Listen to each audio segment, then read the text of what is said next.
कला की पाठशाला में आप सभी का स्वागत है। आशा करती हूँ आप भी सब अच्छे होंगे, खुश होंगे और तंदुरुस्त होंगे। तो पिछली वीडियो में हमने बात करी थी डिप्रेशन की, प्रेशर की, किस तरह से लोग समस्याओं में फंसते चले जाते हैं और समस्याएं कभी कभी इतनी बड़ी भी नहीं होती, लेकिन वो डिप्रेशन में चले जाते हैं और उसकी वजह से बहुत ज्यादा परेशान हो जाते हैं। तो इसी टॉपिक पर हमने बात करी थी और उसका हल मैं ढूंढ कर लाई हूँ। अपने शब्दों में मैंने उसे बयान किया है कविता के जरिए। तो सुनिए। तुझमें है वो दम, तू इन सब से बाहर निकल सकता है। तुझमें है वो दम, तू इन सब से बाहर निकल सकता है। खुद को जीत कर ही तू संभल सकता है। खुद को जीत कर ही तू संभल सकता है।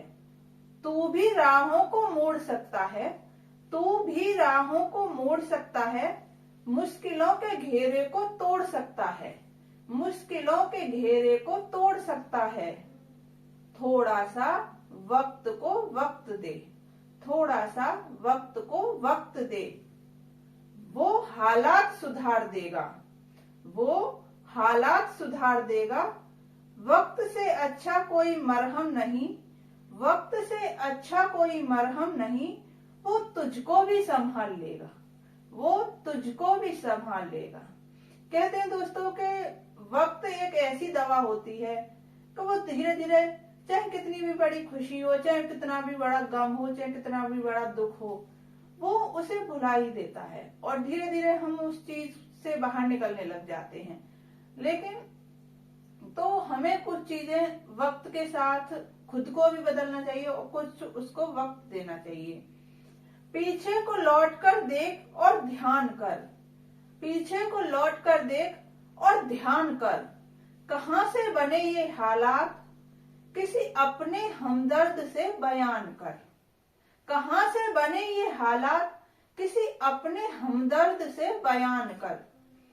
देखना देखना तू दिल का गुबार जब निकल जाएगा। देखना तू दिल का गुबार जब निकल जाएगा। हर समस्या का हल तुझे मिल जाएगा। हर समस्या का हल तुझे मिल जाएगा। जब हम किसी अपने शुभचिंतक से अपनी समस्या, अपना दुख बयां कर लेते हैं, रो लेते हैं उसके कंधे पर सिर रखकर, तो शायद हमें बहुत अच्छा फील होता है। और कहते भी है ना कि रोना भी एक थेरेपी होती है। लेकिन कभी कभी ऐसे भी हालात बन जाते हैं कि हमारे आसपास हमें कोई ऐसा शुभचिंतक दिखाई भी नहीं देता जिसे हम अपनी समस्या बता सकें। तो उस वक्त हम और ज्यादा बुरे हालातों में फंस जाते हैं। हालांकि अगर आपके पास कोई ऐसा हमदर्द, शुभचिंतक, कोई दोस्त तो मैं नहीं कहूंगी, खासकर पेरेंट्स हो सकते हैं या कोई भी, लेकिन कभी कभी हालात ऐसे होते हैं कि हम पेरेंट्स को भी अपनी परेशानी नहीं बताते। खासकर जैसे कि हाउसवाइफ महिलाएं या शादीशुदा महिलाएं जो अपने ससुराल में कोई प्रेशर झेल रही होती हैं, वो माँ बाप को भी नहीं बताना चाहती। कभी कभी माँ बाप इस स्थिति में होते हैं कि उन्हें लगता है कि अगर मैं अपनी परेशानी उन्हें जाकर बताऊंगी तो वो और ज्यादा दुखी हो जाएंगे, तो इसलिए वो उन्हें भी नहीं बताना चाहती और अंदर ही अंदर घुटती रहती हैं, कुछ न कुछ वो समस्याओं को बड़ा करके देखती रहती हैं।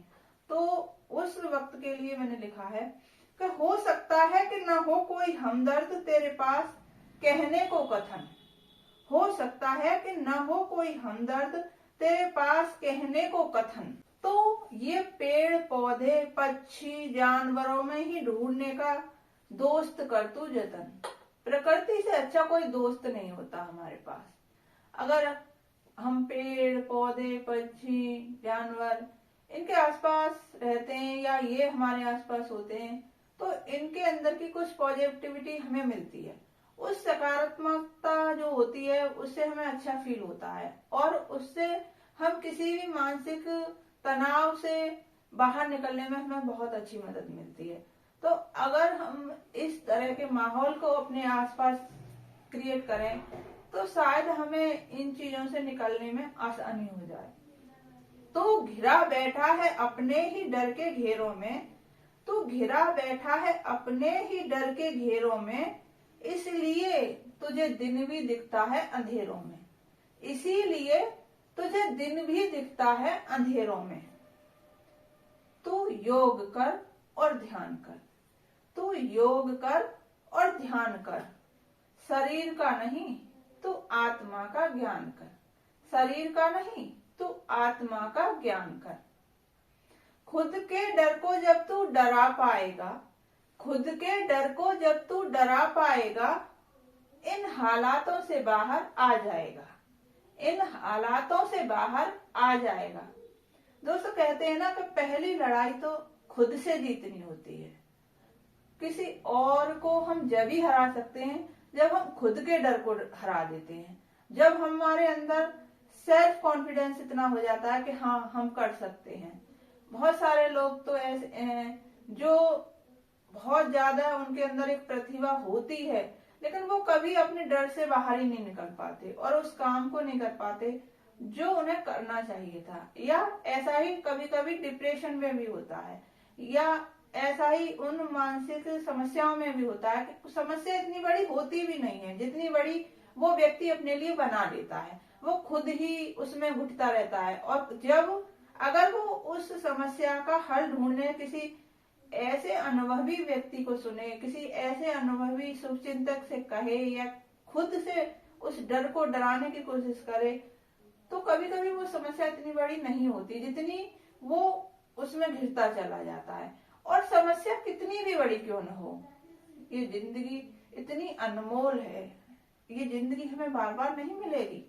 तो समस्या चाहे कितनी भी बड़ी है, कितनी भी छोटी है, मैं बस इतना ही कहूंगी कभी भी अपनी जिंदगी को खत्म करने तक को समस्या को लेकर न जाएं कि समस्या इतनी बड़ी हो गई कि मैं अपनी जिंदगी को खत्म कर लूं। नहीं, जिंदगी को खत्म करने वाली कोई समस्या नहीं हो सकती। कोई समस्या सिर्फ समस्या होती है और जब समस्या है तो उसका समाधान भी है और उस समाधान को हमें खुद ढूंढना होता है। कुछ अनुभवी लोगों का साथ लेकर, कुछ अनुभवी लोगों से राय लेकर, उन्हें सुनकर, उन्हें बताकर हम उस समस्या से लड़कर जीतकर बाहर आ सकते हैं। तो खुद के डर को जब तू डरा पाएगा, इन हालातों से बाहर तू आ जाएगा, मुश्किलों को हराकर जब तू आगे आएगा, मुश्किलों को हराकर जब तू आगे आएगा, देखना ये समाज, देखना ये समाज खुद तेरे पीछे आएगा। देखना ये समाज खुद तेरे पीछे आएगा। तो मैं हर उस व्यक्ति से कहना चाहूंगी जो स्टूडेंट है या गृहिणी है या कोई कर्मचारी हैं या कुछ भी हैं, अगर उनके जीवन में कोई भी समस्या है, कोई भी डिप्रेशन है, कोई परेशानी है, कोई भी कुछ भी है, तो वो उस समस्या को लड़ें, उसको जीतने की कोशिश करें, उससे बाहर निकलने की कोशिश करें बस। और मेरी इस कविता को सुने, इस पर ध्यान दें, बस मैं यही कहना चाहूंगी। अगर वीडियो अच्छी लगी हो तो लाइक करें, शेयर करें और कमेंट करके मुझे जरूर बताएं। और अगर चैनल पर नए हैं तो मुझे सब्सक्राइब करें। वीडियो देखने के लिए बहुत बहुत धन्यवाद।